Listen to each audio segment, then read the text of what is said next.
اجازه هاده فرمانده ی لشکر ببوم آبرا صف اول دست به تیر بیم تنه بردبوم آبرا اجازه هاده من اول بورم تو میدون آبرا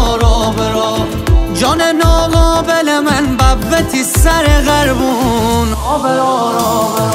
رجز بخونم به زبون مادری مازنی منشه برار سر تبو تکن سر نازنی منشه برار سر تبو تکن سر نازنی میدون خاک و خون کشم قیمت جانم مس پلنگ بی شغل مازندرانم مس پلنگ بی شغل مازندرانم مس پلنگ بی شغل مازندرانم